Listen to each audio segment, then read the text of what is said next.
le sujet d'aujourd'hui, c'est l'adaptation cardiaque, artérielle et veineuse dans des conditions extrêmes, dont fait partie le vol spatial, mais il y a aussi le confinement, le bed rest, l'immersion sèche, etc. Et je fais ça au travers de projets qui sont obtenus à l'aide d'appels d'offres qu'on envoie à la NASA, parce que c'est eux qui ont la main sur la chose. Et ces appels d'offres, on les envoie à plusieurs pour avoir plus de chances d'être retenus. Et ce qui est important, c'est que les 4 noms qui sont listés ici sont des personnes, ben, ils sont tous professeurs, hein, parce que voilà, et qui ont une spécialité différente. Alors moi, je fais l'hémodynamique, l'imagerie des vaisseaux. Richard Huxmont, il s'occupe de blood pressure et ECG. Mike Stenger, c'est les problèmes oculaires et cérébraux. Et Alan Argen, c'est les problèmes vertébraux et autres anomalies pendant le vol spatial. Donc, ce sont je n'ai pas de collaborateurs en équipe française, pour tout dire.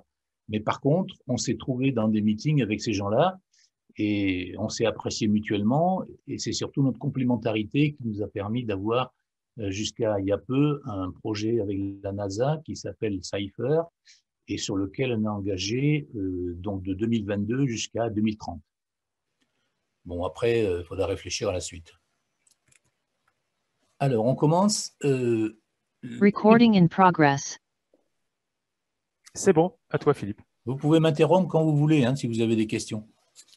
Parce que revenir en arrière après 10, 20, 30 minutes, c'est quand même pas facile. Ça marche, on n'est pas très nombreux, donc effectivement, on peut faire ça, il n'y a pas de souci. Donc, la microgravité induit un transfert de fluide des pieds vers la tête. Ça, c'est la description clinique de l'exposition à la microgravité. Ça s'est vu tout de suite, hein, dès Gagarine, il avait un œdème facial et compagnie, donc c'était simple. Et par contre, on a fait des observations au retour des premiers vols spatiaux, et l'astronaute se plaignait de situations inconfortables, congestion nasale, maux de tête. Bon, et alors ensuite, ils ont manifesté des problèmes de vue. Enfin, ils ne l'ont pas manifesté. Au sol, ils s'en sont aperçus parce que quand on leur demandait de déplacer le bras robotisé de 2 ou 3 degrés, il y en a qui faisaient 8, 12. Or, ce n'est pas le genre de personnes à faire de l'approximatif, les astronautes. Hein. C'est des gens très bien formés, très bien cadrés. Et donc, à partir de ces anomalies de comportement manuel, les gens de la NASA ont dit, mais il y a un problème d'acuité visuelle. Donc, c'est lié au transfert de fluide vers la tête, qui est un transfert massif. Et vous allez voir que dans les études qui suivent, on a bien montré que quand on met en bed rest ou en immersion sèche, on a la même chose, déplacement des liquides vers la partie supérieure de l'individu et impact sur l'acuité visuelle. Donc, on a monté plusieurs études avec l'investigation de la veine jugulaire, parce que c'est le premier élément mesurable du transfert liquidien au niveau cérébral, céphalique, pardon, l'artère ophtalmique et l'œil, avec le nerf optique, le volume de l'œil. Les circulations portales. Alors pourquoi circulation portale? Eh bien parce que quand on fait un peu l'anatomie de la circulation porte, elle bloque dans le foie. Il n'y a pas de transmission directe de la veine porte à la veine cave. Donc là, il y a un barrage, il y a un deuxième engorgement sanguin. Il y en a un au niveau du cou et un deuxième au niveau de la veine porte, c'est-à-dire au niveau du foie. Or, quand on sait l'usine chimique que représente le foie, on peut se poser des questions sur l'impact de cette stagnation veineuse sur les métabolismes qui dépendent du foie, le métabolisme glucidique par exemple. Et puis, on s'est intéressé aux veines des membres inférieurs, sans se faire trop d'illusions, parce qu'on savait que physiquement, les cuisses, les membres diminuaient de volume, et donc on s'est aperçu que ces veines-là étaient très peu remplies. Et nous avons fait ceci en bed rest, en bas à gauche. Est-ce que vous voyez ma souris sur l'écran? Non, peut-être pas. Oui, c'est bon pour moi. Bon, oui. Donc le bed rest, où on induit un transfert liquidien en mettant la tête plus basse que les pieds. L'immersion sèche, où on met l'individu, non pas dans de l'eau directement, comme c'est montré là, mais enfoui sous des sacs d'eau, donc qui exerce une pression sur toute la partie du corps jusqu'au cou, et qui provoque une remontée des liquides, comme dans l'espace. Et puis le vol spatial, évidemment. Donc là, je vous montre des synthèses d'études sur 10 ans, hein. On s'est aperçu donc historiquement que lorsqu'on allait en microgravité, il y avait une diminution du volume ventriculaire gauche liée à la fuite plasmatique liée elle-même au transfert liquidien qui se faisait initialement, qui stimulait les capteurs de l'oreillette et qui provoquait une perte de volume plasmatique. Et par contre, on avait une fraction d'éjection qui était conservée, donc la fonctionnalité du cœur n'était pas affectée. Ensuite, on a vu que la veine jugulaire, elle augmentait beaucoup, elle augmentait de 20%, que l'air papillaire au fond d'œil, pareil, augmentait beaucoup de 50%, et que le diamètre du globe oculaire augmentait également, des veines oculaires augmentaient également. Donc ça, c'était bien relié. On a observé ces mesures à partir du fond d'œil à l'ancienne, et ces mesures, ces observations allaient tout à fait bien avec les problèmes d'acuité visuelle rencontrés dans l'espace. Alors, pour ce qui est de la veine jugulaire, étant donné que ça semblait être la source de tous les problèmes, excusez-moi,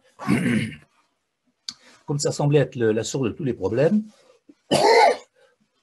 les Russes, parce que les Soviétiques plutôt ont été très en avance à cette époque-là, là je vous parle de 1988, ils ont imaginé de faire des brassards de cuisse, comme vous voyez sur le côté de l'écran, des brassards de cuisse qui sont serrés à une certaine pression, qui équivaut à peu près à 30 mm de mercure.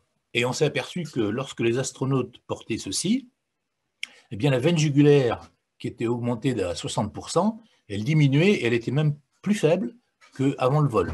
Donc c'était la contre-mesure parfaite pour réduire l'afflux liquidien. Mais il faut savoir que les Américains n'ont jamais voulu en entendre parler. Donc il n'y a que les Russes qui pratiquent ça. Vous allez voir pourquoi j'insiste là-dessus. C'est parce qu'il y a une question qui a été posée sur le syndrome SENS, le syndrome qui justement parle de l'acuité visuelle et de l'impact du transfert liquidien. Et on se dit que les Russes sont moins sensibles à ce syndrome, ils n'ont pas de perte d'acuité visuelle, et on se dit que c'est probablement avec les brassards de cuisse qu'ils arrivent à réduire l'effet du transfert liquidien, et ils les portent dans la journée, et la nuit, ils repartent en microgravité, parce qu'on ne peut pas non plus stocker des quantités de sang importantes sans prendre des risques de thrombose et des choses comme ça. Alors, deuxième expérience, l'immersion sèche. Donc, voilà l'individu installé. Et alors, dans l'immersion sèche, on a une augmentation du flux dans la jugulaire, comme le bed rest, comme le vol spatial, et au niveau porte aussi. Donc là, même résultat, un peu moins violent, mais bon, ça existe quand même. Et par contre, comme cette expérience a eu lieu en 2015, on avait beaucoup plus évolué dans la technique ultrasonore, et on pouvait enregistrer les veines intracérébrales. Donc ça, c'est notre truc à nous, qui nous a fait intégrer la NASA d'ailleurs, parce qu'on avait, à l'hôpital Trousseau à Tours, on avait pas mal de patients qui arrivaient de neurochir. Et c'était des gens qui avaient été cassés dans des accidents de voiture et choses comme ça. Ils avaient des hydrocéphalies, ils avaient une augmentation de la pression intracrânienne, et nous, on a proposé de faire une investigation hémodynamique de l'intérieur du crâne. Et on s'est aperçu que la vitesse de sang dans les veines était augmentée. Or, ces gens-là n'avaient pas un hyperdébit carotidien ni intracrânien, donc la seule explication, c'est que c'était une compression de la veine qui était responsable de l'augmentation de la vitesse dans la veine. Et on a transposé ça à l'immersion sèche, au vol spatial et au bed rest, et ça marche de la même manière. On a exactement la même chose. Donc, il se passe des choses au niveau cérébral qui ne sont pas très sympathiques et qui sont confirmées par des IRM qui sont faites après le vol, puisque on montre qu'il y a une diminution de volume des espaces du liquide céphalorachidien, et il y a une compression des vaisseaux périphériques, et ça tombe bien dans notre hypothèse que l'augmentation de vitesse était liée à ça. Donc voilà quelques graphiques où on a à gauche en haut la veine jugulaire, donc elle augmente chez tout le monde, ça il n'y a pas de discernement. Par contre, la pression intracrânienne ici, elle augmentait chez 3 individus, pas chez tous, mais de notre côté, la NASA rapporte que les problèmes d'acuité visuelle ne sont pas chez tous les astronautes, il y en a à peu près 60%. Donc pourquoi pas, sachant que l'immersion sèche est un modèle approximatif de l'espace et beaucoup moins intense. Alors en dessous, c'est la veine porte. Donc on montre que chez tous les sujets, il y a une augmentation de la stagnation. Et puis ça, c'est à droite en bas, c'était pour montrer que le débit artériel, parce que ça aurait pu être la cause de l'augmentation de la vitesse dans les veines cérébrales, eh bien, il n'augmente pas, au contraire, il diminue. Alors maintenant, on passe au vol. Donc on a fait bed rest, immersion sèche, et on passe au vol. Et ça, c'est 2015-2021. C'est un projet NASA de Fluid Shift, il s'appelle. Et certains membres de la NASA, dont il y en a un qui est cité en première page, Argens, m'appelle et me dit bah, écoutez, vous avez fait une publication sur augmentation de la vitesse dans le crâne. Nous, on aimerait bien faire ça dans l'espace, mais on ne sait pas faire. Bah, alors, quand les gens de la NASA vous disent ça, on dit bon, ils sont gentils, hein, ils veulent nous faire plaisir. Mais en fait, les Américains sont très procéduriers. Hein. S'ils n'ont pas appris à faire ça, ils ne savent pas faire. Donc, formation à la NASA pour essayer d'attraper cette fameuse veine cérébrale, c'est l'image qui est au milieu, où on met la sonde sur la tempe comme pour faire une investigation des artères cérébrales moyennes, et si on ouvre le volume de mesure suffisamment, eh bien on arrive à capter la veine qui est juste en proximité. Alors comment étiqueter cette veine? On ne savait pas, et on a considéré que comme elle était dans la région de la cérébrale moyenne, ça devait être le système de retour sanguin des artères cérébrales moyennes, donc on l'a appelé middle cerebral vein. Mais on n'a pas plus de conviction que ça. Alors en parallèle, donc on avait fait la veine jugulaire. Vous voyez ici en haut, la veine jugulaire au sol qui est assez plate, et lorsque vous êtes en milieu microgravité, elle est 4 à 5 fois plus grosse. Donc ça, on savait. Et la veine porte, pareil. Mais ça, c'est fait en vol. Donc c'était quand même la première fois où on avait ces manifestations lors d'un vol spatial. C'était des vols de 6 mois. Donc nous avons bénéficié notamment d'un système de mesure du volume des veines jugulaires, parce que nous avons développé un système avec des sondes 3D.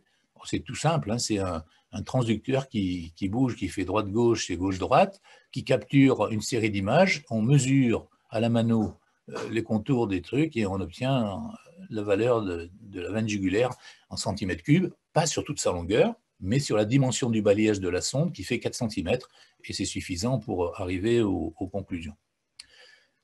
Donc, veine jugulaire, vol 6 mois, le programme Fluid Shift, ça c'est les valeurs couchées avant le vol, les valeurs assises. On va s'intéresser aux valeurs couchées. Quand on est à 45 jours de vol, eh bien ça augmente significativement, et lorsqu'on est à 150, ben, ça augmente dans les mêmes proportions. Par contre, ça redescend très vite après le vol. Et c'est logique, puisque le système de transfert liquidien s'exerce dans un sens à l'arrivée en microgravité, et dans l'autre sens lorsque l'individu retourne sur le sol, sur la gravité 1. Et pour les veines intracérébrales, donc ça c'était la nouveauté, on a une augmentation franche de la vitesse dans les veines cérébrales à 45 jours et à 150 jours de vol, et qui régresse également.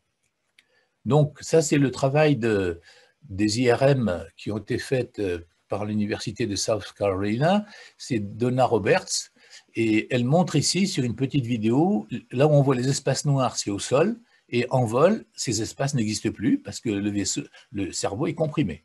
Donc ça, c'est le jour du retour, c'est-à-dire ce qu'ils appellent R+0, mais donc ils sont revenus en gravité normale, mais il y a encore des résidus de stagnation liquidienne au niveau cérébral. Donc c'est ce qui nous a permis de confirmer nos suggestions en vol, et non plus en immersion sèche, et donc on a fait un papier là-dessus en 2021.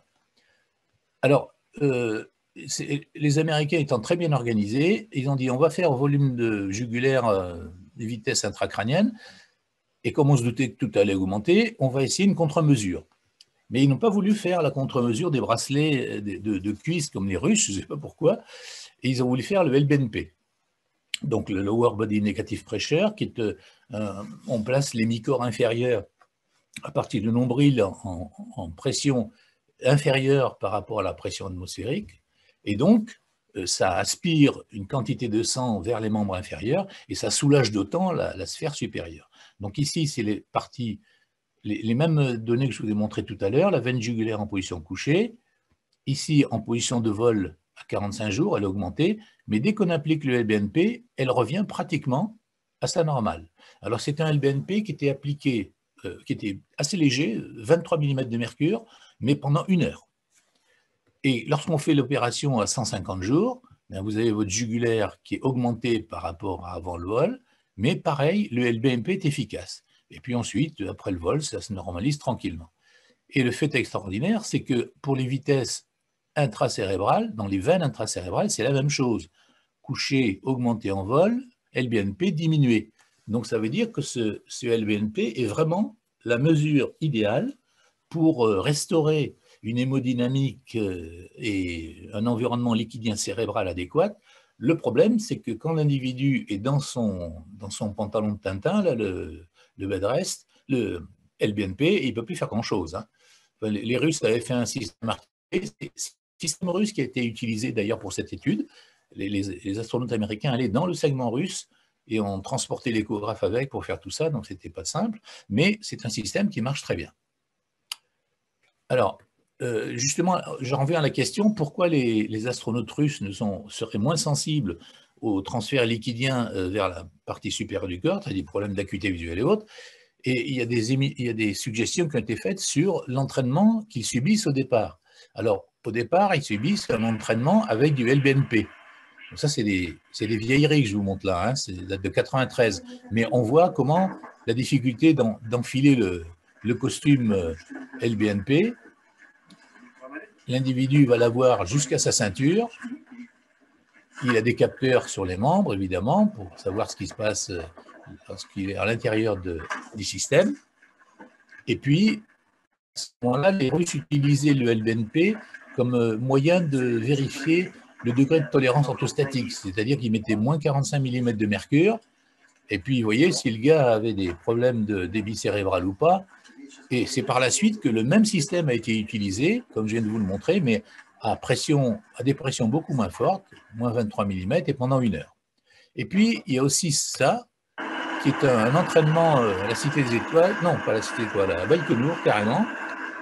Donc, je ne sais pas du tout quelle est l'implication de ce genre d'entraînement sur le fait que les Russes soient beaucoup moins sensibles aux problèmes d'acuité visuelle et au syndrome sens, mais vous allez voir que ça, c'est la rotation, donc c'est pas tellement... Et c'est ça qui est important, où on met les individus à moins 60 degrés, alternativement, pendant plusieurs minutes, et ça, c'est fait avant le vol.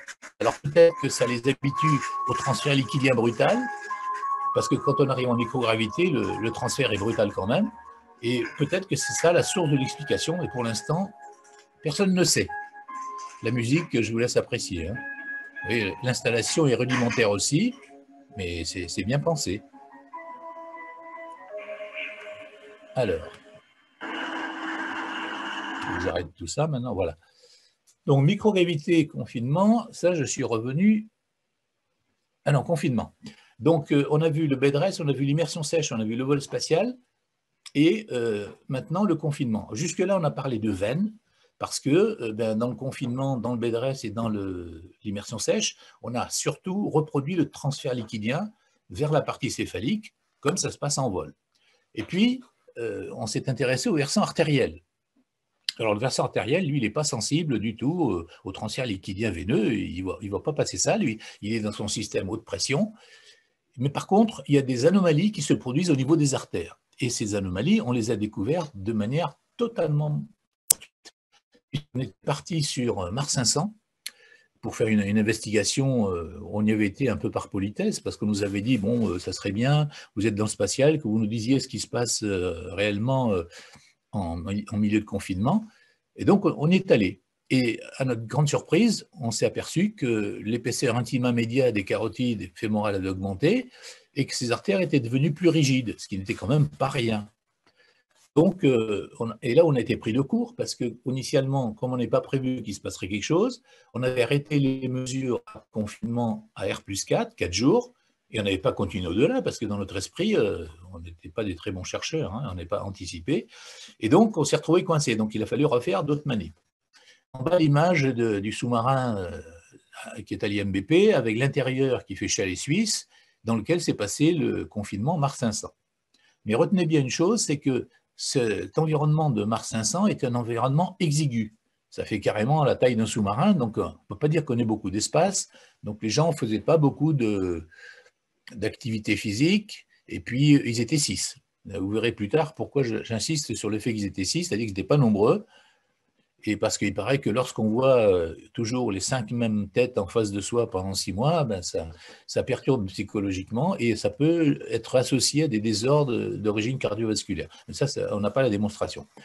Donc, pendant ce confinement, eh bien, on apprend aux gens à faire de la carotide, à balayer, faire la carotide, à me faire une coupe longitudinale pour qu'on voit le liseré ici qui représente l'intima media.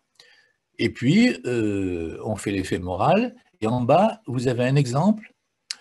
Il y a la barre qui tombe dessus, qui est une mesure récente que l'on a faite avec un appareil de notre conception qui est à bord de l'ISS actuellement et qui mesure par système automatique et par évaluation du signal RF le liseré qui apparaît en rouge en bas, dans la photo du bas.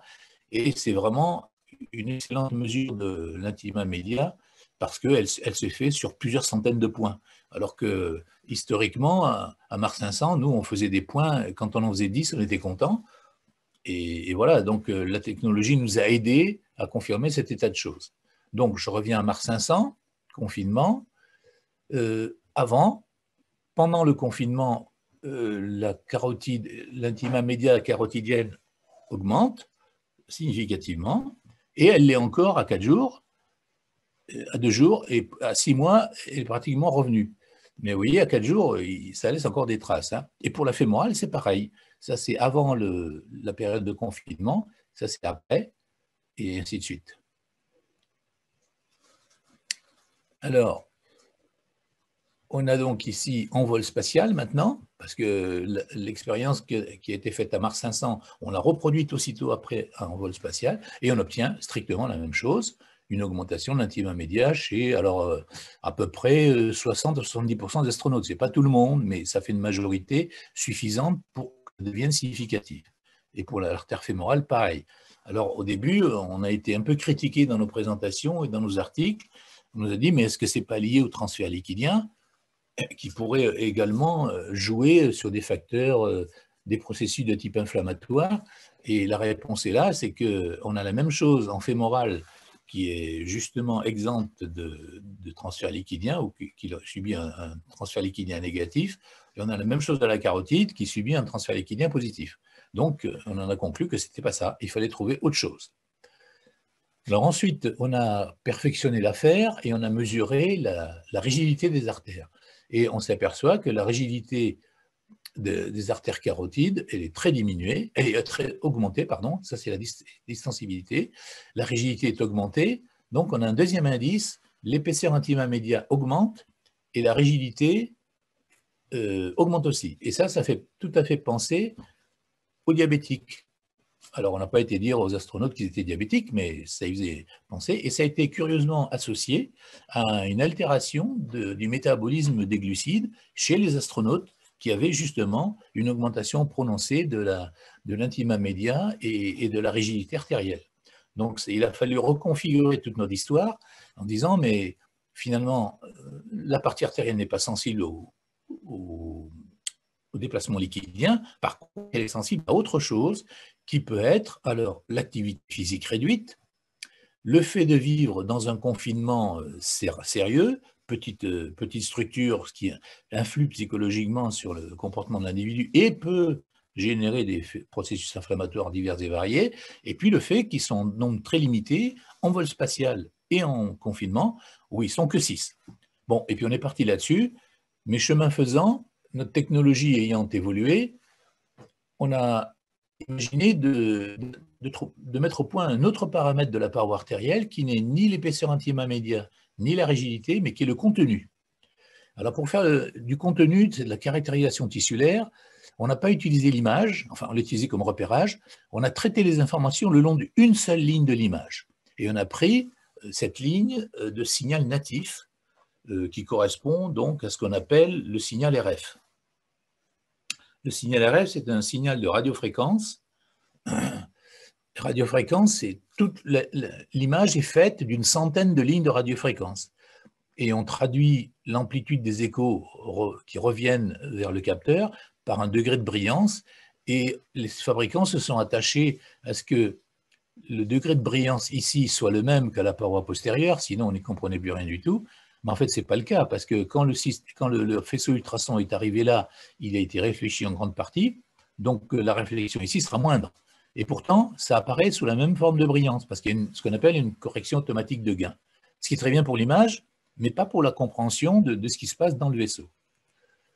Donc, je reprends en haut la ligne rouge, et sur cette ligne rouge, vous avez, pour ceux qui connaissent, c'est comme l'écho A qu'on faisait il y a des dizaines d'années, pour mesurer la position de la faute du cerveau chez des nouveau-nés qui avaient une hypertension, une hydrocéphalie, pardon. Et donc, on a ici un gros écho qui correspond à la paroi antérieure, qui est très réfléchissante, et puis un deuxième écho beaucoup plus faible, mais significatif quand même, qui correspond à la partie postérieure. Donc là, on a les vraies valeurs des échos réfléchis vers le système. Et ce qu'on en fait, c'est que le fabricant de l'appareil en question, c'est Sonoscanner, qui a adapté un appareil à nos exigences pour qu'il fonctionne en spatial et soit intéressant. Il a associé à cette ligne d'écho, une valeur d'énergie réfléchie dans un tableau Excel. Donc, lorsque vous baladez votre curseur le long de la ligne rouge, vous avez un tableau Excel où on vous dit les valeurs correspondantes de l'énergie réfléchie à différents niveaux. Alors ensuite, on a dit, puisqu'on a les valeurs réfléchies, et puisque les échos ont une certaine épaisseur quand même, eh bien, on va designer des boîtes qui correspondent l'une à la paroi antérieure, par exemple, l'autre à l'intima media, et l'autre à la paroi postérieure. Donc, on a fait nos boîtes dont on a prédisposé la dimension, et dans le tableau Excel, on a ajouté toutes ces valeurs d'énergie réfléchie en un point donné, et on a divisé cette valeur d'énergie réfléchie par une boîte, on a divisé par l'ensemble de l'énergie réfléchie par toutes les boîtes sur toute la ligne. Et ça nous a donné un coefficient de réflexion du faisceau ultrason par les différentes structures. Et quand je dis les différentes structures, c'est le muscle, les interfaces, l'artère antérieure, l'intima media, postérieure, et si vous aviez une veine au milieu, c'est pareil. Donc on peut faire avec ce système de la caractérisation tissulaire à tous les endroits que l'on souhaite. Et on applique ça au vol de 6 mois. Alors au vol de 6 mois, comme c'est une méthode tout à fait nouvelle, on s'est attaché à faire le coefficient de réflectivité de toutes les parties. Le muscle ne change pas. Bon, ça c'est fait avant le vol et ça c'est fait à 4 jours après le retour. Donc on comprend que le transfert liquidien, après 4 jours, il s'est évanoui. Par contre, on a une augmentation de l'indice de réflectivité des ultrasons sur la paroi antérieure. J'ai perdu ma souris. Excusez-moi.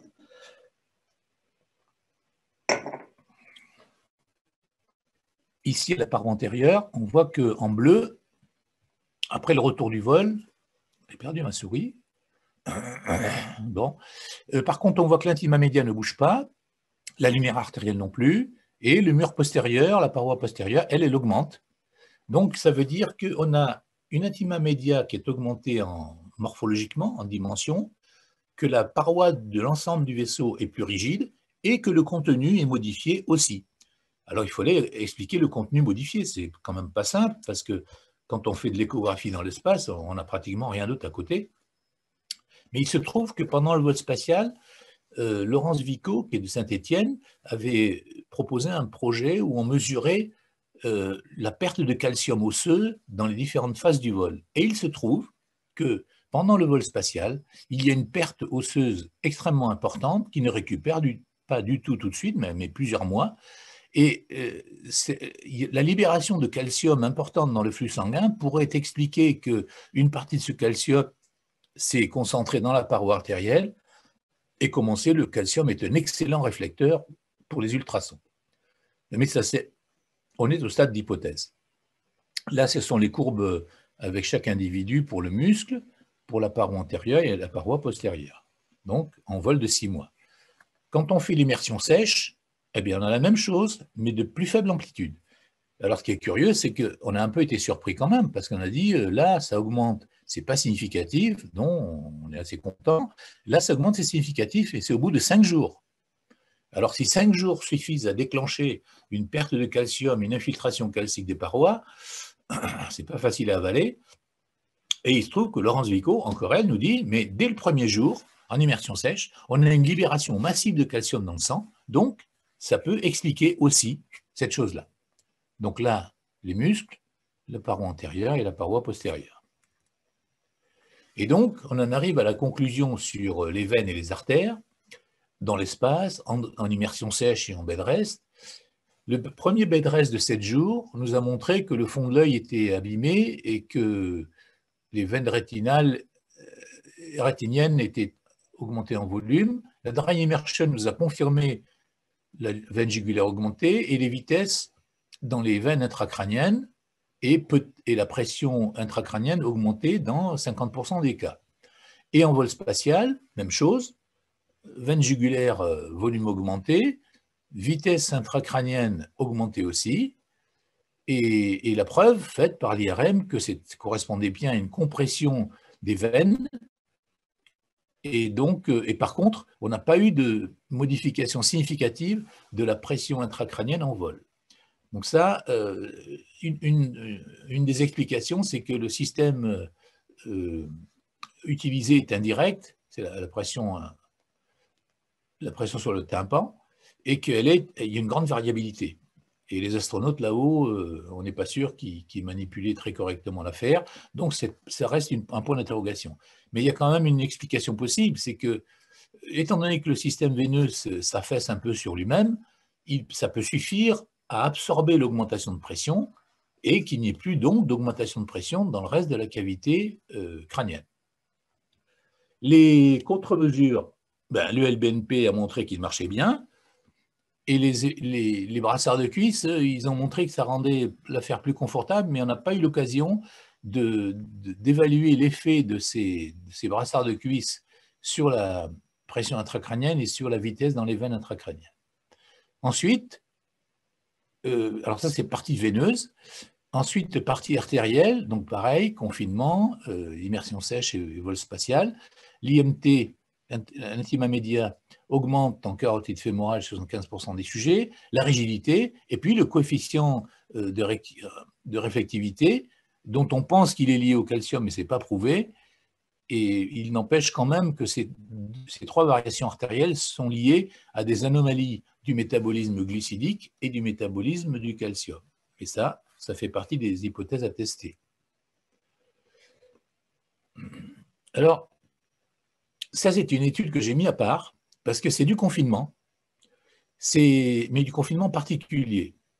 Vous allez comprendre tout de suite, c'est l'expérience qui a eu lieu à Lombrive, en Ariège. Et dans une grotte, alors là, on sort complètement des dimensions habituelles du vaisseau spatial, de la chambre de confinement à l'hôpital, ou bien du confinement de Mars 500. Là, les sujets ont plusieurs kilomètres à leur disposition. C'est une grotte absolument immense. Vous voyez la hauteur sous plafond, ça fait quand même 30 ou 40 mètres. Bref, donc les conditions environnementales sont très différentes. Et on utilise les mêmes méthodes que pour le spatial, c'est-à-dire que, en plus, on avait une bonne raison de le faire parce que c'était en pleine période Covid, donc il fallait éviter de toucher les sujets, surtout avant qu'ils rentrent dans la zone de confinement. Et donc, l'opérateur, c'est moi-même ici, on téléguidé la sonde ultrasonore qui était sur le sujet à 3 mètres de distance. Donc, ça présentait l'avantage de respecter la distanciation pour le Covid, et surtout, on utilisait le même système que pour la station spatiale, puisque les astronautes, on leur fait l'échographie actuellement depuis Toulouse, depuis le CNES, le CADMOS plus précisément, et on téléopère depuis le CADMOS une sonde d'échographie qui est motorisée, dans laquelle on peut changer l'orientation du capteur, et donc ça nous permet de faire nous-mêmes notre échographie avec notre petite main, bien que l'on soit au sol et que l'individu soit dans la station internationale ou ici à 3 mètres de distance. En plus, c'était des gens, des sujets dans la grotte de Lombrive qui n'avaient jamais vu d'échographie ni d'échographe.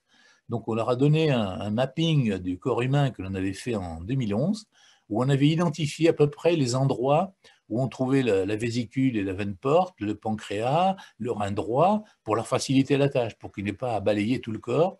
Et avec ça, on s'en sortait pas trop mal. Et donc, nous avons collecté des données au niveau cardiaque, au niveau carotide jugulaire, parce qu'on avait dans l'idée que le confinement avait déjà donné des modifications de type carotide jugulaire.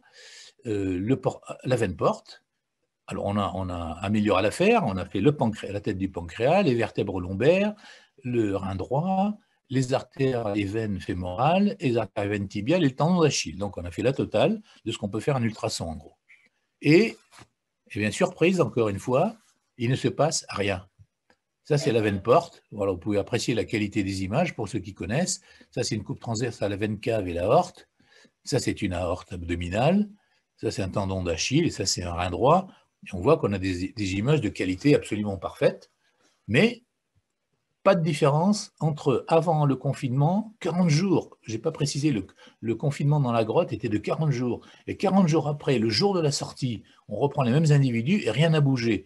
Donc, c'était un peu perturbant pour nous quand même, parce qu'on s'était aperçu qu'au bout de 5 jours d'immersion sèche, il se passait des tas de choses. Et là, 40 jours enfermés, rien du tout. Donc, on a refait le fameux coefficient de réflectivité qu'on avait appliqué aux autres expériences, et ça confirme, il ne se passe rien non plus.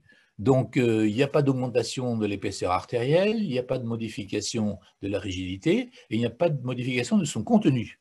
Donc, cette grotte est vraiment magique, et la conclusion, eh bien, donc ça, c'est tous les no change qu'on a eu à faire face, c'est qu'il y avait une activité physique intense. Il faisait 2 km par jour, ne serait-ce que pour aller de l'endroit où il dormait à la zone de vie collective. Il avait 800 mètres, donc il le faisait 2-3 fois dans la journée. Ensuite, c'était un habitat extrêmement large, de plusieurs dizaines de milliers de mètres carrés, 10 mètres de hauteur, et une population de 14. Donc 14, ce n'est pas 6 individus, c'est 14. Et ça change complètement la donne au dire des psychologues. Je ne suis pas, donc je répète bêtement. Et est-ce que ces conditions environnementales, donc de grand volume, d'activité physique intense et de grande population suffit à annuler tous les problèmes liés au confinement, à la dry immersion et au vol spatial? Et là, on s'est dit, c'est un peu spéculatif, on s'est dit que sur Mars, il y a des grottes, il suffirait de remplir une de ces grottes avec de l'air, et on peut faire vivre une colonie d'humains sans qu'il y ait aucune, comment dirais-je, aucune anomalie dans l'adaptation, ni des vaisseaux, ni du cœur, ni des veines, ni des artères. Donc voilà les dernières photos de la grotte. Ça, c'est la grotte pour montrer la hauteur de plafond. Ça, vous l'avez déjà vu. Et ça, c'est quand ils sortent. Le jour du 40e jour, ils sortent et ils marchent normalement. Pardon. Ils ne titubent pas du tout. En gros, ils sont en pleine forme. On est surpris dans l'autre sens.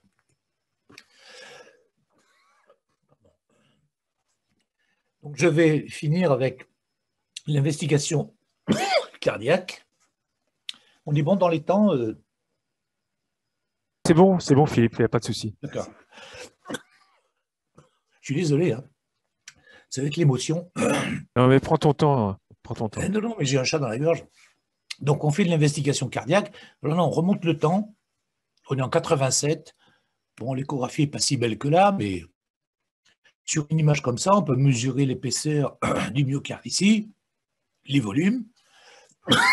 Et au bout de 10 ans de travail, on s'aperçoit que au bout de 2-4 jours, une semaine, 2-3 semaines, 3 semaines et plus, 1 mois, 1 mois et demi et 5 mois, eh bien, notre volume cardiaque, le volume du ventricule gauche, reste pratiquement le même.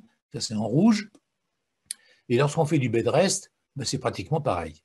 Donc, ça veut dire qu'on a une stabilisation de l'hémodynamique ventriculaire gauche uniquement en faisant un peu d'exercice une fois par jour et sans trop se faire de mal.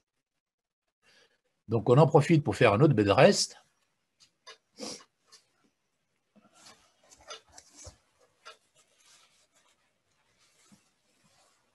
Un autre bed rest dans lequel on teste des contre-mesures avec justement l'exercice. Et on voit que l'exercice, ben, il gomme toutes les modifications que l'on a sur le volume cardiaque, le volume du myocarde, pardon, en comparaison du groupe contrôle. Et puis on avait un groupe nutrition qui restait équivalent au groupe contrôle. Donc la contre-mesure essentielle pour le cœur, c'est bien l'exercice, et on le comprend assez aisément. Et pour le volume ventriculaire, c'est pareil, c'est l'exercice qui fait foi. Alors on a essayé de mesurer la contractilité du myocarde, c'est-à-dire la capacité qu'a ce myocarde de se distendre et de se rapetisser au cours de la systole. Quand on voit en diastole, en systole ici, il est très épais, et puis en diastole, il a aplati. Et donc, on s'est amusé à mesurer, ça se fait en cardiologie, pour étudier la contractilité myocardique, avec une méthode de speckle tracking qui consiste à suivre des petites irrégularités ultrasonores dans, j'ai encore perdu ma souris, dans le myocarde, lorsqu'on passe de la fin de la diastole à la fin de la systole, et on s'aperçoit que deux éléments aux extrémités de la paroi sont très distants, et ce rapport peut mesurer la contractilité. Mais Toshiba, en 2012, sort une machine infernale où on faisait ça en temps réel, et en plus, il colorisait, donc on n'a même pas besoin de mesure. Ça, c'était un cœur normal, avec une contractilité en jaune optimale. Et puis là, à côté, vous avez une coloration brune foncée. C'est un individu qui venait de faire un infarctus, et donc il y avait une hypocontractilité de son myocarde, on comprend bien. Et pour la petite histoire, on s'est amusé à refaire des échographies de ce type-là après pause d'un stent, et 24 heures après, le cœur était pratiquement revenu comme ça. Comme quoi, on raconte des histoires en cardiologie pas complètement exactes, à savoir qu'il y a des cellules mortes, etc. Ben oui, mais dès qu'on rouvre le tuyau d'arrosage, la contractilité se fait. Alors, ça ne veut pas dire qu'il y a une force de contraction suffisante pour améliorer la fraction d'éjection, mais ça veut dire que le myocarde est viable. Donc, on a appliqué ça à nos sujets qui ne sont pas des cardiaques, heureusement, en bed rest, et on s'est aperçu, au bout d'un bed rest de 21 jours, qu'on avait une diminution de la contractilité totale, et puis dans le groupe exercice, non, ça a augmenté, et dans le groupe mélangé nutrition-exercice, ça restait stable. Donc, encore une fois, l'exercice est le maître mot pour conserver le myocarde correct. Alors là, je vais faire un petit retour en arrière, parce que on apprend dans la recherche, comme vous le savez, souvent de manière fortuite et totalement imprévisible. Là, nous sommes en 86, et les Soviétiques, qui ont déjà une belle avance sur les Américains, envoient la station Salyut 7, la première station spatiale, et ils enferment dans cette station spatiale ces trois malheureux astronautes pendant 237 jours. Alors, il faut vous dire qu'à cette époque, le séjour dans l'espace n'avait pas dépassé 2-3 mois. Et là, on envoie les Gugus 7 mois. Bon, alors ça, c'est le commandant de bord. Lui, comme les Russes travaillent quelquefois de manière empirique mais intelligente, ils disent on va lui faire du caisson à dépression pour solutionner le problème veineux dont on a parlé avant. On va lui faire de l'exercice parce que pour le cœur, apparemment, c'est pas mal. Lui, c'est l'ingénieur de bord, il a moins de valeur, donc on va lui faire que de l'exercice. Et puis, s'il arrive des problèmes, on verra bien. Puis lui, c'est un cardiologue. Alors, on va dire qu'il les contrôle, parce qu'il sera assez grand pour savoir s'il y a quelque chose qui cloche dans son fonctionnement cardiaque. Donc ça, c'est les différentes contre-mesures, LBNP, exercice. Et voilà ce qu'on obtient. Donc le commandant de bord qui faisait exercice plus LBNP, alors lui, il a augmenté son volume ventriculaire gauche. À ce moment-là, on mesurait que le volume ventriculaire gauche, parce que la qualité des échographes ne permettait pas de faire mieux. L'ingénieur de bord, il diminue à moins 10%, ce qui est parfaitement tolérable, et c'est ce qui se fait depuis. Et le malheureux cardiologue, lui, il a failli rester, parce qu'il était très bas, il a mis beaucoup de temps à remonter la pente. Et ce que les Soviétiques ont retenu de l'histoire, c'est que c'était ça le bon dosage. Parce que le LBNP plus l'exercice, ça voulait dire que le gars faisait de la contre-mesure toute la journée. Il ne pouvait plus travailler. Alors que faire de l'exercice, ça représentait 20-30 minutes, puis le reste du temps, il était opérationnel. Alors, un peu de récréatif, ça c'est la Cité des Étoiles, et ça c'est Baïkonour. Donc, ce n'est pas un endroit où on va en vacances, mais on y rencontre des choses intéressantes, comme l'allée des cosmonautes, où chaque cosmonaute a planté son arbre, il y en a 200 et quelques, je crois. Et ça, c'est Léonov, c'est le premier piéton de l'espace, qui est souvent sur place et qui est au pied de son arbre, et qui vous raconte comment il a failli laisser la peau dans la manip qui consistait à le faire sortir avec un scaphandre et dans des conditions rocambolesques.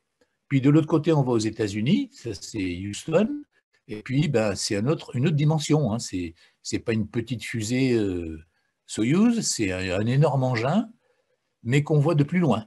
Bon, c'est l'hypertechnologie, et avant, on était en Russie avec l'hyper bonne idée, avec une économie de sophistication. Et alors, quand on est sur place, nous les scientifiques, on furette un peu partout, puis on aime bien se rendre compte de ce qui se passe, même si on n'est pas pilote ni candidat. Donc, à Houston, moi, je me suis fait prendre en photo là en disant, pourvu que mes amis me voient un jour, dans une navette spatiale. Donc, pour le gars qui n'y connaît rien comme moi, c'était jamais qu'un tableau de bord d'avion un peu plus grand, hein. Et puis, le plus drôle, c'est quand on était à Moscou, c'est en 88, et on nous installe un par un dans le Soyouz. Et le gars nous dit, ingénieur soviétique très sympa, il nous dit, ouais, vous voyez, je lui dis, mais les commandes avec le bras, on ne peut pas y arriver. Il me dit, non, il a une baguette. Et à ce moment-là, il rentrait les informations selon un mode binaire, c'est-à-dire que chaque caractère avait 8 bits, qui rentraient un par un. Et pour faire une phrase, je ne vous raconte pas la durée qu'il fallait. Et tout ça avec une baguette, dans un environnement qui pouvait bouger éventuellement. Donc c'est pour ça que quelquefois, avant de revenir sur Terre, ils faisaient 1 ou 2 orbites de plus, parce qu'ils avaient fait une erreur dans l'entrée des données au départ. Mais enfin, il y a des gens qui savent mieux que moi. Mais c'était quand même assez cocasse de voir l'aspect rudimentaire mais efficace d'un côté et l'hypersophistication de l'autre, et tout ça pour arriver au même résultat, c'est-à-dire envoyer des gens dans l'espace. Donc ça, c'est la partie émotionnelle. Mais elle est plus émotionnelle à gauche qu'à droite, parce qu'avec la fusée Soyouz, vous êtes à 700 mètres du pas de tir. Avec la navette spatiale, vous êtes à 3-4 km. Donc, elle a beau être plus grosse, ce n'est pas du tout le même effet. Alors, les astronautes, quand on a la chance d'aller à Baïkonour, on les voit derrière une vitre pour ne pas les contaminer. Et on leur met le costume, et on fait l'étanchéité, et puis on vérifie qu'il n'y a pas de fuite. Bon, et puis après les avoir mis en milieu isolé derrière la vitre, ah ben, par enchantement, ils ressortent, il n'y a plus de contamination, là, ils retournent dans la foule, et on serre les mains, on fait les photos, etc. Donc c'est sympa. Ensuite, on prend une petite voiture, et tout le monde s'arrête au pied de l'arbre où Gagarine a uriné pour la dernière fois avant son vol. C'est une symbolique, hein, l'astronaute, il ne descend pas, lui, mais la symbolique est forte dans ce pays, et c'est quand même assez important et émotionnel. Et puis, on arrive au lancement, donc, à 700 mètres. Alors maintenant, je crois qu'ils l'ont reculé un peu, parce que un jour, il y a une fusée Proton qui a explosé à faible hauteur, et tous les spectateurs qui étaient à 700 mètres se sont retrouvés couchés par terre, et pas de manière tendre, hein, c'était assez violent. Donc maintenant, je crois qu'on ne voit plus aussi près, mais ça fait longtemps que je ne suis pas allé.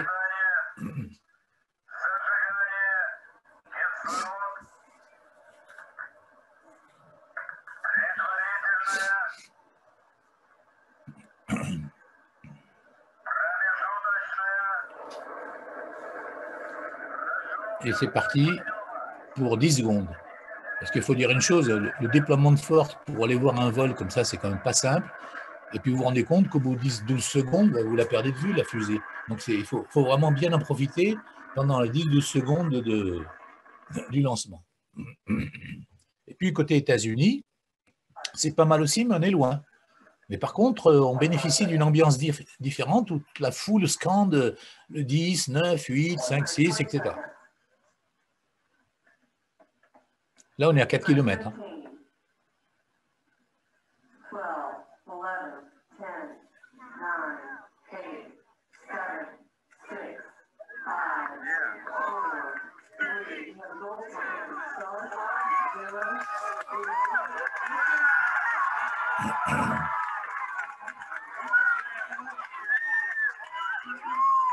Bon, l'ascension est aussi courte, hein, pour des raisons techniques. Et il faut bien en profiter, mais il y a un environnement qui est beaucoup plus démonstratif, il n'y a pas les pom-pom girls, mais quand même une ambiance un peu différente. Et puis surtout, quand on va aux États-Unis, on assiste au retour de la navette. Elle n'est pas très bien filmée, voilà, l'atterrissage, elle atterrit sous notre nez, carrément, comme un avion. Et bon, ben c'est deux principes différents, de technologies différentes, mais pour un scientifique, c'est quand même très important. On s'arrête quand, vous me dites ? C'est quand tu veux, tu peux continuer si non, tu veux mais parce encore que des après, ça va être informations un à peu te fournir. technique. Bon, je pense qu'on peut s'arrêter là. sur ces images parce que ça fait 1 heure et je ne voudrais pas lasser l'auditoire. C'était très très bien. Merci beaucoup Philippe pour cette excellente présentation. On a appris plein de choses, même si les gens qui participent à cette conférence ne sont pas médecins eux-mêmes ni spécialistes de la question. On a appris énormément de choses, c'était très très clair. On vous remercie beaucoup. On va passer aux questions. Est-ce que Cyril, tu as enregistré des questions? Alors, moi j'en ai pas enregistré, mais puisque effectivement tu as mentionné qu'on était peu nombreux, peut-être que Philippe peut les prendre en direct, ce qui serait pas plus mal.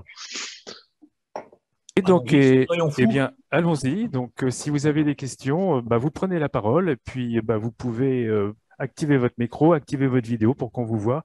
Et puis, ça serait bien que vous vous présentiez, donc en indiquant simplement votre prénom et votre nom. À vous.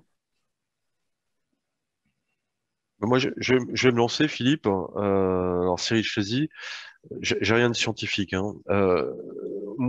Au regard de ce que vous avez montré, j'étais en train de me poser la question, les vols sur Mars 2030-2035, comment ça va se passer? Comment ça va se passer au niveau justement de... Parce que quand on voit les effets secondaires nombreux, on se dit qu'un voyage aller, je crois, ça va être 6-7 mois, et retour pareil, 14 mois minimum. Comment ça va se passer, quoi? Si vous voulez, le vol aller et le vol retour correspondent en durée aux vols spatiaux actuels sur la station internationale. Et ce n'est pas un hasard, puisqu'on fait 6 mois. Donc, oui, mais il va y avoir un vol retour aussi. Oui, oui, mais entre-temps, ils auront récupéré sur une planète où il y a une gravité. D'accord. Et avec, je pense, un espace de vie qui sera beaucoup plus grand. Donc, moi, je demeure persuadé, suite à l'expérience de Lombrive, alors ça, l'expérience de Lombrive, c'est encore un truc qu'on a fait par politesse, parce qu'on nous a dit, on met des gens 40 jours dans une grotte, on avait déjà fait les confinements de Mars 500, on s'est dit, on va rien apprendre de plus. Eh bien si, on a appris que quand on change l'environnement, ça change tout, en fait. Et donc, si on arrive à avoir des habitats assez grands sur Mars, avec des colonies assez importantes, ça ne sera pas au début, c'est sûr, mais Elon Musk a dit qu'il voulait envoyer je ne sais pas combien de centaines de personnes.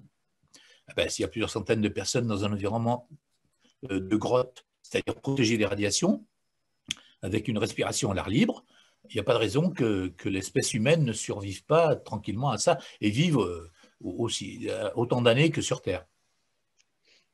Alors, moi, j'avais quand même enfin, je dis encore une fois, je suis pas scientifique. Là, les astronautes sur l'ISS, ils voient la Terre.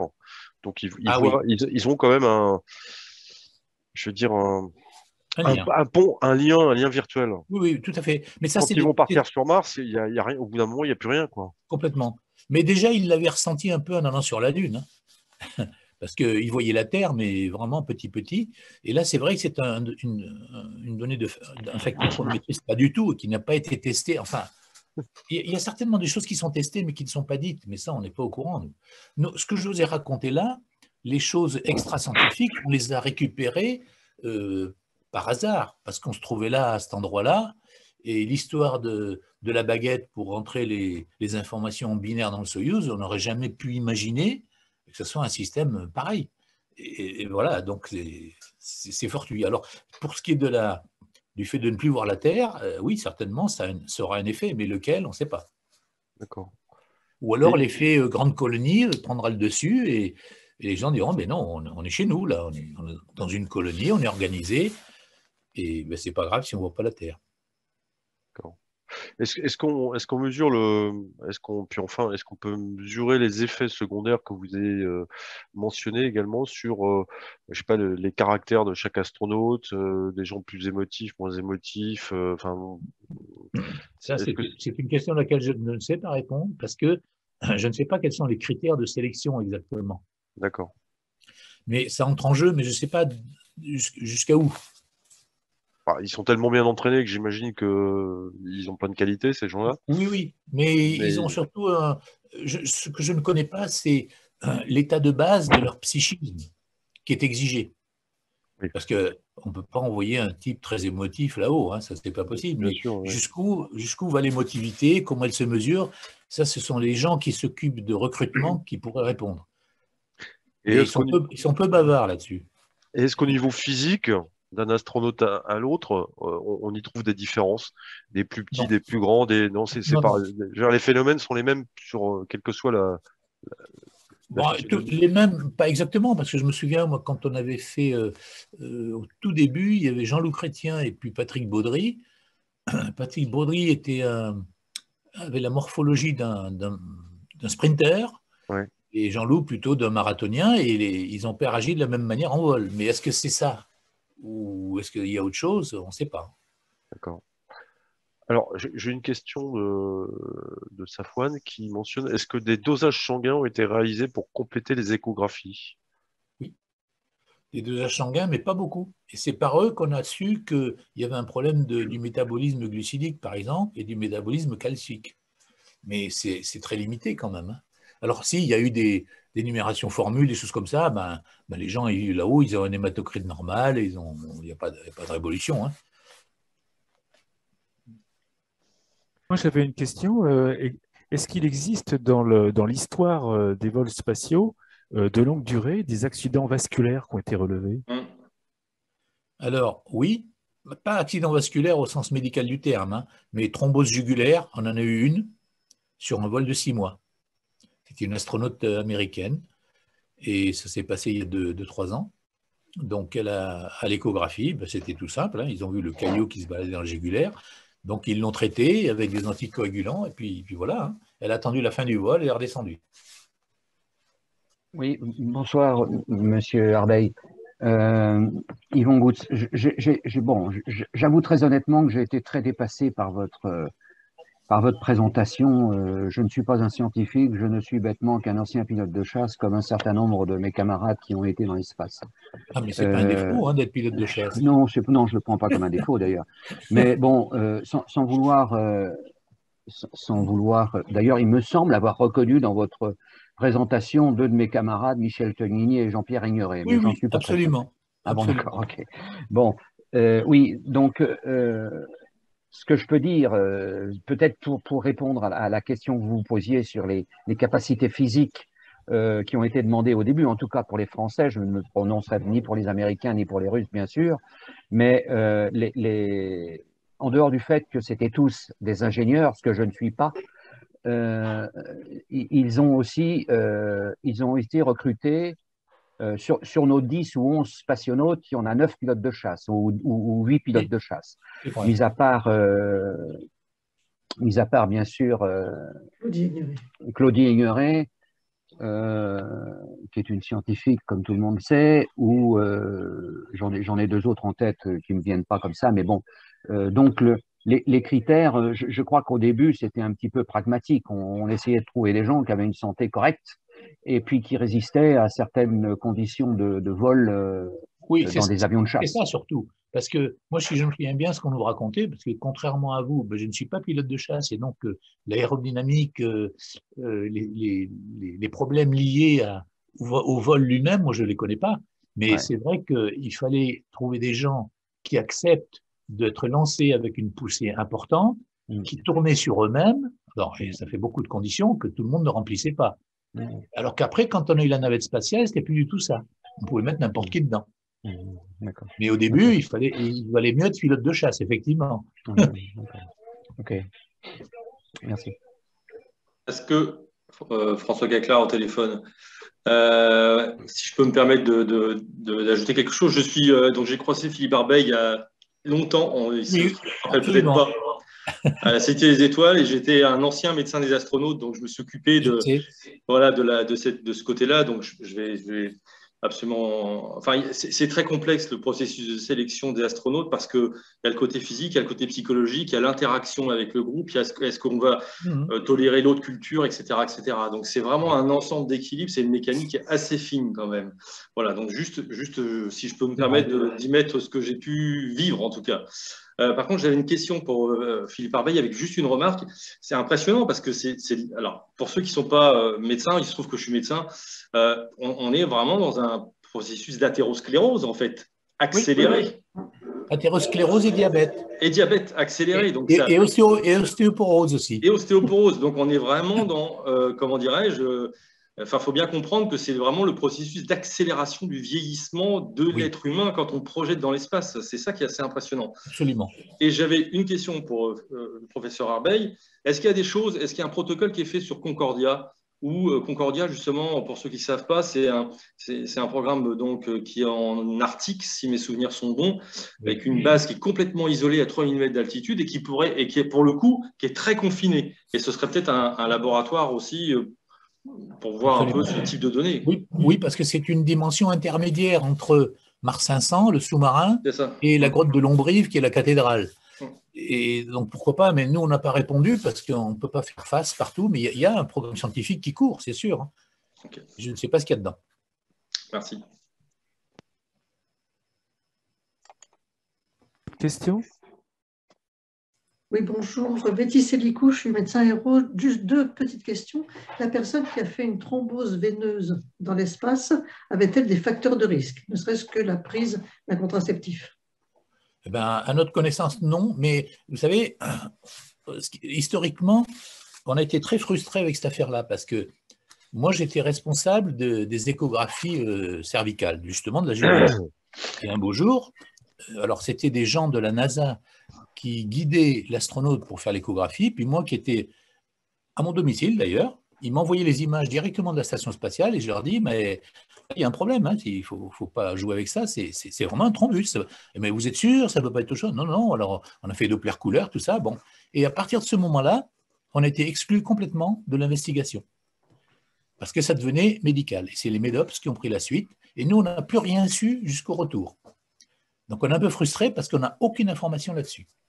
C'est données médicales et il n'est pas question d'en obtenir quelques parcelles que ce soit. D'accord. Et une deuxième question, je vous demande, et là, je vous prie de m'excuser, parce que j'étais en retard au début de la conférence et je n'ai pas compris la dry immersion. Est-ce que vous pourrez me redire en 2-3 mots ce que c'est que la dry immersion? Alors, la dry immersion, on va vous montrer ça tout de suite. Initialement, les Russes avaient proposé, parce qu'il y a énormément de manips qui viennent de chez les Soviétiques. Hein, c'est pas, je n'essaie pas de prêcher pour la politique actuelle avec les Russes, hein, rassurez-vous, mais il n'empêche qu'historiquement, c'est eux qui ont mis le pied à l'étrier de bien des choses et inventé des techniques. Et alors, le problème, c'est qu'ils étaient empiriques. Parce que le soviétique que j'ai connu, moi, c'était on va essayer ça parce que si, parce que ça. Mais il y a un raisonnement dessous. Hein. Alors, l'immersion sèche, au début, ils ont mis des gens dans l'eau. Parce qu'ils ont dit, la pression de l'eau va faire monter les liquides. Puis après, ils se sont rendus compte que le gars, au bout d'une journée dans l'eau, il desquamait, enfin, il perdait son peau, quoi, en gros. Hein. Alors, ils ont dit, il faut changer notre fusil d'épaule. Et ils ont dit, on va le mettre environnant, on va l'envelopper avec des sacs pleins d'eau. Mais il n'avait plus l'eau au contact de la peau. D'accord. Et c'est ce que vous voyez ici, là, il est dans des bâches, en fait. Oui, et le poids de l'eau dans les bâches fait le même effet que dans l'eau directe. Et c'est pour ça qu'on appelle immersion sèche. Merci, je suis vraiment désolé d'avoir loupé le début. Ah non, non, mais vous inquiétez pas. Voilà, je voudrais poser une question annexe. Il s'agit de voltige aérienne. Pour ceux qui, à répétition, se trouvent avec le corps renversé, est-ce qu'il y a des inconvénients sur le plan médical? Ça, je ne sais pas du tout, mais par contre, je pourrais vous répondre partiellement avec ça. Vous vous souvenez, les entraînements des astronautes, bon ça ne concerne pas l'affaire, mais c'est après. Ils leur font subir des orientations. Ça va venir.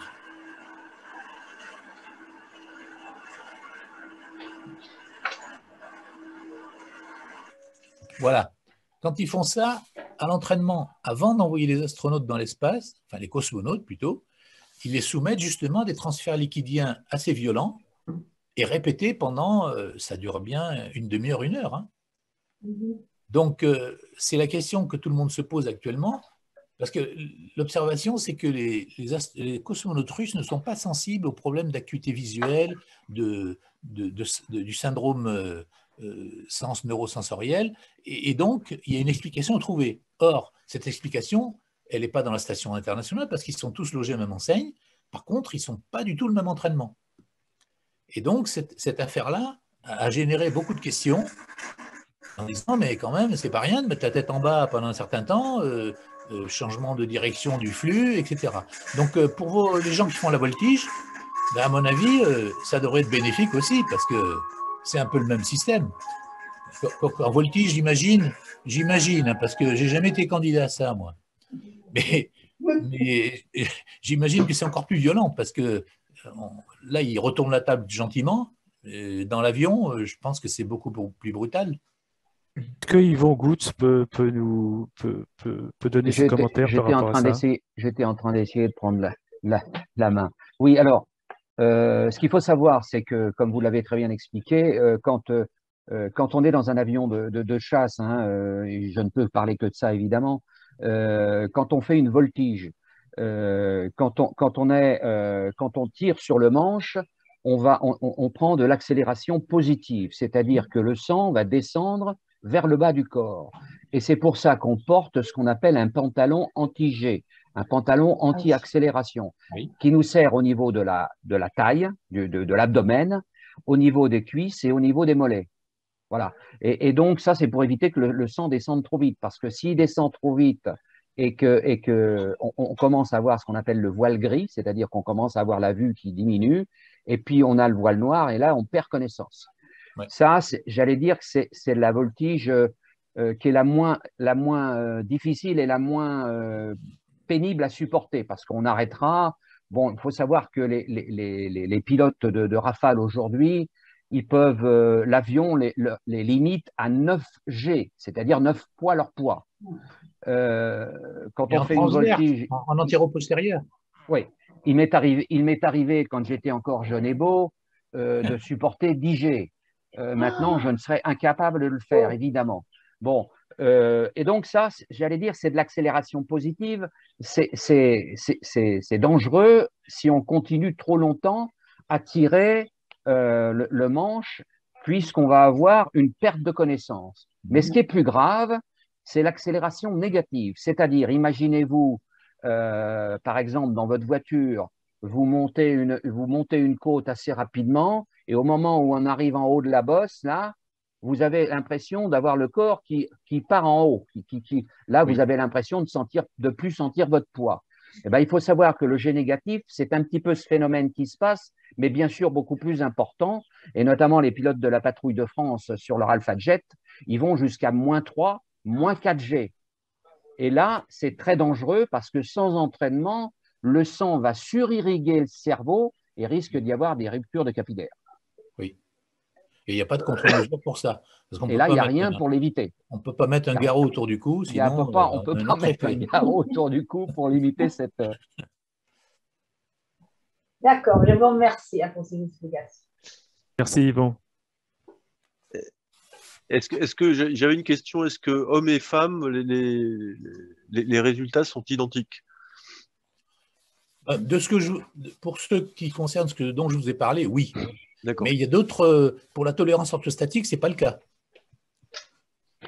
Mais bon, là, ce n'était pas le sujet du jour. Nous, on est parti dans… L'intolérance orthostatique, c'était le gros sujet de recherche il y a 20 ans, parce qu'on voulait savoir comment les hommes ou les femmes allaient revenir sur Terre et se réhabituer. Et puis après, on s'est aperçu qu'au gré des étapes, il y avait des anomalies qui se produisaient en microgravité et qui pouvaient produire des effets ensuite, après le retour sur Terre, mais pas instantanément, comme l'intolérance orthostatique. Et donc, on s'est focalisé là-dessus. Et on a un peu laissé tomber, même beaucoup, l'intolérance orthostatique. Alors, je peux ajouter, si vous permettez, que nous avons eu un leader féminin de la patrouille de France. Ah. Donc, bon, c'était en 2010, hein, il y a quelques années, où nous avons aussi quelques pilotes féminins de combat. Nous en avons quelques-unes, pardon. Que ce soit des pilotes ou des navigateurs sur avions de combat. Donc, parce que les Rafales, par exemple, il y en a beaucoup de biplaces. Et donc, vous pouvez avoir soit un pilote devant et un officier navigateur derrière. Donc, ça, on a… Mais alors, ça a été quelque chose qui est parti… Alors, vous savez, je ne vais pas vous refaire l'histoire, mais la première pilote de chasse femme, c'est Madame… c'est juste après-guerre, Elisabeth Botelli, qui, bon, ça a été la première, mais elle n'a jamais été au combat. Par contre, la première pilote de chasse récente, qui est malheureusement morte d'un cancer foudroyant à l'âge de 33 ans, c'était Caroline Aigle. Et Caroline Aigle, elle était pilote de combat, et elle est allée au combat. Je veux dire par là qu'elle a fait des missions de guerre. D'accord. Voilà. Et donc après, il y a eu, j'allais dire, une attirance pour ce métier chez les jeunes femmes. Il y en a beaucoup qui sont entrés dans le métier. Quand je dis beaucoup, allez, c'est 10% par rapport aux hommes. Hein. Oui, mais ça, c'est des considérations autres que physiologiques. Voilà, tout à fait. Ça n'avait rien à voir. Et puis après, bon, il y a eu d'autres soucis qui se sont greffés là-dessus, des jeunes femmes qui avaient décidé d'avoir un enfant. Là, bien sûr, elles étaient arrêtées dès le premier jour de leur grossesse. Et donc, elles étaient donc sorties de l'unité de combat pendant toute leur grossesse. Si mes souvenirs sont bons, c'est toujours 9 mois. Et puis, elles étaient encore après, pendant quelques mois, arrêtées, ce qui veut dire que ce pilote-là était arrêté de vol pendant 1 an. Oui. Et je peux vous dire que reprendre le niveau et retrouver un bon niveau opérationnel après un arrêt d'1 an, je l'ai vécu. Quand je suis rentré pour faire l'école d'officier à Salon, je volais beaucoup moins, je volais très peu. Il m'a fallu 6 mois pour me remettre au niveau. Une jeune femme qui est arrêtée 1 an, il lui faut plus d'1 an pour se remettre à niveau. Oui, oui. Pensais-tu à Pascal Alajaoui, là, tout à l'heure, quand tu évoquais les pilotes de voltige là, qui ont performé? La question était adressée à qui, là, pardon? Chilion, qui indique que tu à la Jawin tout à l'heure quand tu évoquais des pilotes femmes qui faisaient de la voltige en compétition. Pascal est une amie, j'en ai une autre que tout le monde connaît, c'est Catherine Monory. C'est des femmes qui ont été championnes du monde, donc, et d'ailleurs Pascal sera au meeting dont je suis directeur des vols le 7 août prochain.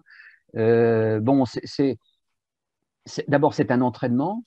Et elles ont des capacités physiques, je veux dire, comme un homme, quoi. Il n'y a pas de problème. Et elles volent très longtemps parce que, sauf erreur de ma part, Pascal, et je n'ai pas sa carte d'identité sous les yeux, mais je l'ai reçue il n'y a pas longtemps, c'est des femmes qui sont nées entre 53 et 55 quand même. Hein. Donc, elles ne sont pas toutes jeunes. Et elles continuent à faire de la voltige. Et c'est un entraînement. Pour Philippe, là, dans le petit film que tu montrais avec la planche là, qui basculait, est-ce qu'il y a des expérimentations qui ont été effectuées en regardant le taux de variation d'inclinaison de la planche, ou est-ce que c'est à une vitesse constante ou à une inclinaison, enfin une variation d'inclinaison constante? Non, il y a pratiquement rien eu de fait parce que pendant ces épisodes d'entraînement, entre guillemets, il y avait un seul capteur qui était posé sur le front, et c'est tout. Il n'y a même pas d'électrocardiogramme, un truc comme ça. Et nous, on n'avait pas accès à ce genre. Parce que ce que j'ai montré là, normalement, j'aurais pas dû le filmer. Vous imaginez bien, en 88, quand on était en URSS, on ne filmait pas ce qu'on voulait. Hein. Mais c'était le début des caméras qu'on pouvait mettre dans un sac, une sacoche. Et j'en avais acheté une, et au moment où je l'ai sortie, j'ai pu filmer, puis après, ils ont rien voulu dire, parce que sinon, ça crée un incident. Mais on n'avait droit à rien. On n'était pas au courant de ce qui se passait exactement. On ne voyait que ce qu'on voit sur le film. Alors après, et puis lorsque vous faites une manip comme ça, en rentrant en France par exemple, il faut trouver les gens qui sont disposés à sponsoriser ce genre de choses, et il y en a très peu. Donc, il n'y a eu rien de fait. Mais maintenant, ça va se relancer parce que, comme je vous dis, les gens ont réalisé que les cosmonautes russes réagissaient beaucoup mieux que les Américains. Donc ça va l'exciter un peu. Puis il va certainement y avoir une étude lancée là-dessus. Merci pour la réponse. D'autres questions? Oui, j'ai une question pour le professeur Arbeil, Safwan Hamdi. Est-ce que vous m'entendez? Oui, mais pas très faiblement. Ah. Je vais essayer d'augmenter le micro. Est-ce que vous m'entendez mieux là? Oui. Ah, super. Monsieur Arbeil, merci pour cette présentation. Très brièvement, étant enseignant-chercheur moi-même au CHU de Toulouse, donc très proche finalement des activités spatiales, on aimerait monter un petit enseignement pour les étudiants en médecine, pour un petit peu les initier et peut-être créer des vocations. Alors, je voulais savoir si vous saviez s'il y avait des enseignements de ce type un peu partout en France ou pas du tout. Je sais qu'il y en a un à Lyon, dans un master de quelque chose, mais c'est le seul que je connaisse. D'accord. Et les gens peuvent faire ça et faire appel à d'autres personnes, hein, parce que moi, ce que je raconte, c'est quand même pas secret, et donc il y a beaucoup de gens qui peuvent raconter la même chose. Pas de souci, mais vos conseils seraient les bienvenus. Et du coup, est-ce qu'on peut comment vous contacter en dehors de cette présentation? Eh bien, avec un email que va se faire un plaisir de vous donner M. Guilleron. Je vous transmettrai effectivement l'email, pas de souci. Merci beaucoup. Oui, non, parce que ça fait partie de notre travail. On est dans un domaine de recherche carrément exotique, il faut le dire. Et donc, autant en faire profiter le plus de gens possible, et surtout les jeunes. Parce que les jeunes, c'est quand même la pièce maîtresse de notre avenir, c'est une évidence, mais c'est quand même eux qu'il faut aller chercher et convaincre. Parce que les anciens, soit ils refusent, les médecins n'aiment pas beaucoup ce qu'on fait. Moi, je fais partie du corps médical, donc je le vois bien, et il me parle franchement. Il me dit, mais tu comprends, nous, ce qui nous intéresse, c'est l'infarctus et le cancer. Mais je leur dis, oui, mais avec le vieillissement accéléré dans l'espace, si on trouve une contre-mesure contre le diabète, peut-être pas contre le cancer, mais contre l'infarctus, vous seriez bien content. Ben oui, mais il ne faut pas rêver. Ça bien. Voilà. Donc, la recherche n'avance pas à cause de ça. D'autres questions? Non, juste une information, je vais être très indiscret, je vais vous donner la date de naissance de Pascal Alajoanine. Elle aura 67 ans dans 4 jours.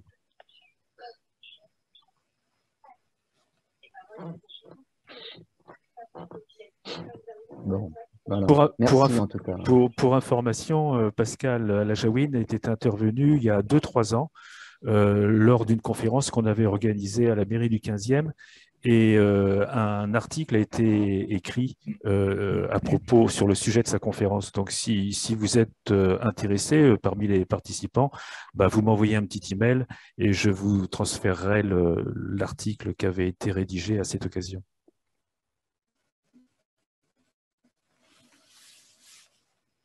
Cyril, je te laisse la parole pour d'autres questions éventuelles.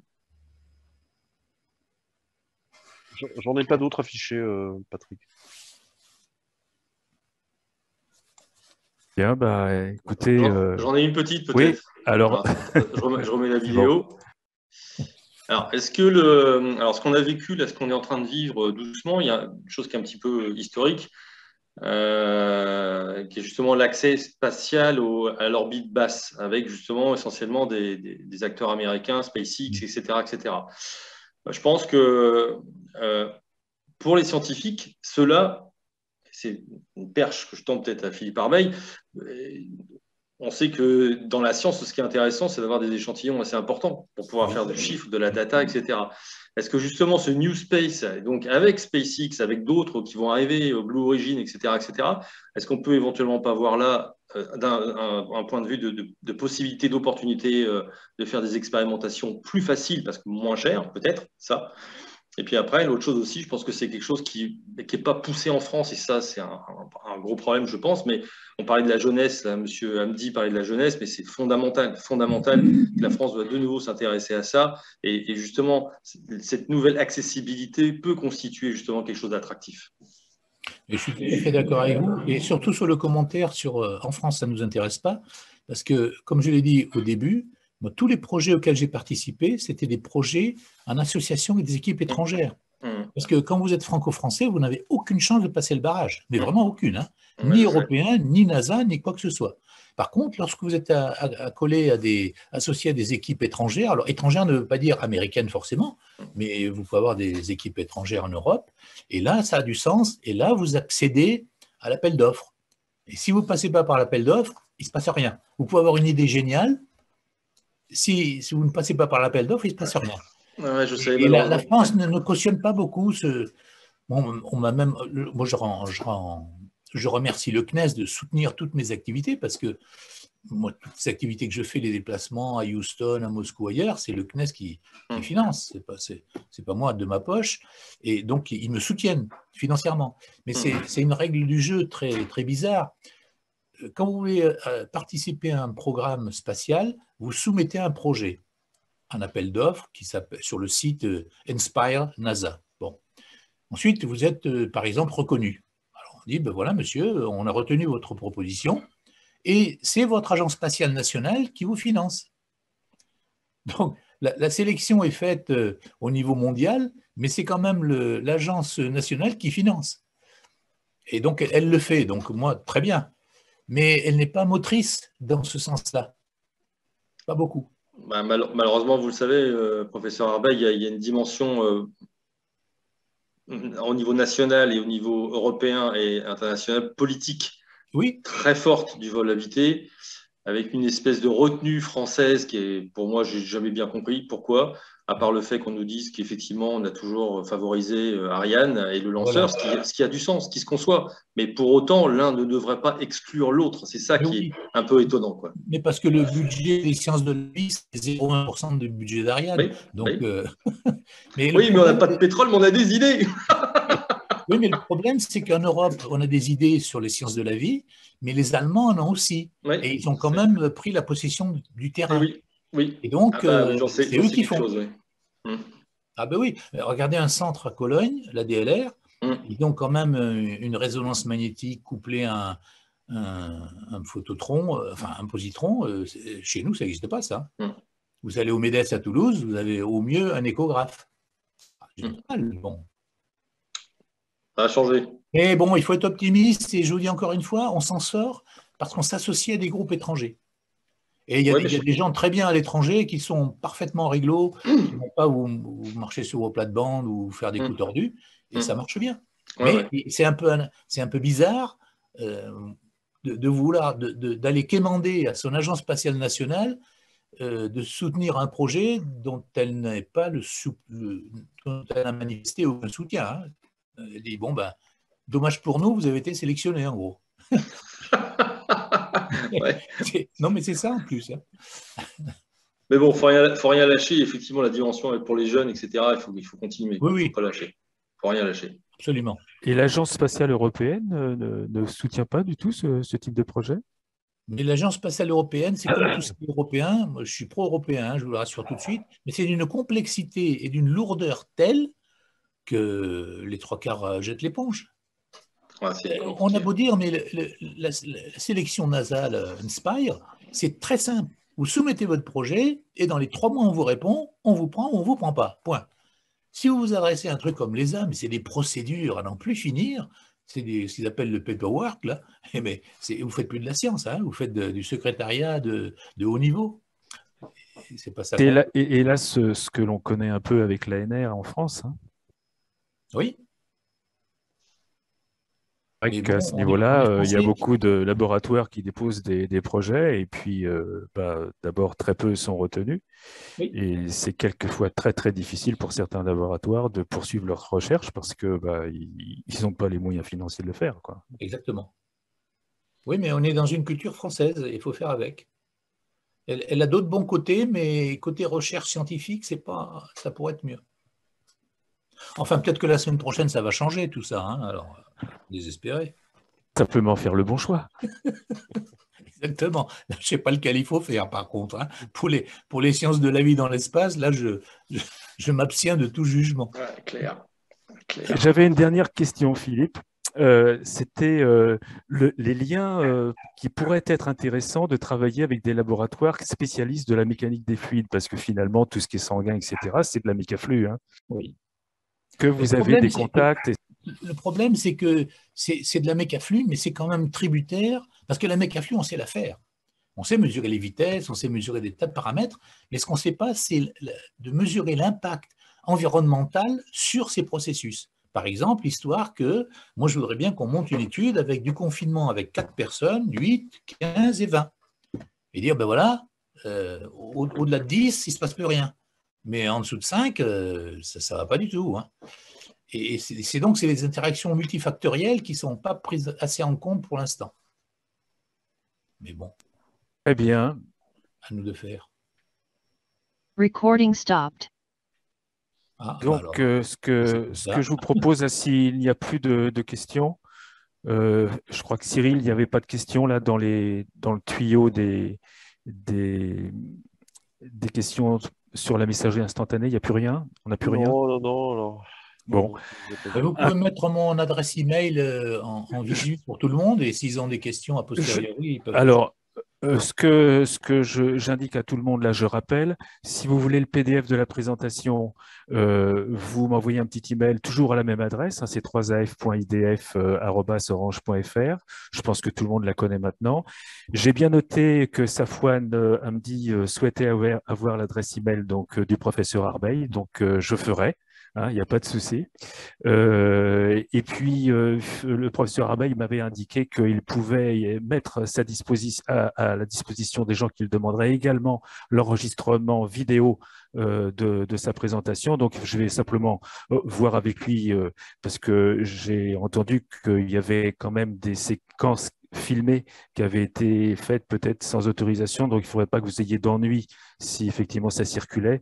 Donc je vais simplement vérifier 2-3 choses avec vous avant de pouvoir la diffuser avec votre autorisation, bien sûr. Les séquences filmées, c'est moi qui les ai filmées. Mais on n'a pas, je sais, mais il ne faudrait pas que vous soyez embêté par si. Non, celle de 88, on risque pas de tout, je crois. D'accord, très bien. Voilà, donc en tout cas, si vous êtes intéressé par le PDF et puis par l'enregistrement vidéo, donc vous m'envoyez toujours un petit email d'ici samedi, et puis vous recevrez ça dimanche au plus tard. Voilà. Eh bien, très très grand merci Philippe Arbeil pour cette présentation là, qui a suscité un très très grand intérêt. Et puis, au plaisir. À bientôt. Au revoir à tous. Beaucoup. Merci. Au revoir tout le monde. Merci, au revoir. Merci, bonne soirée.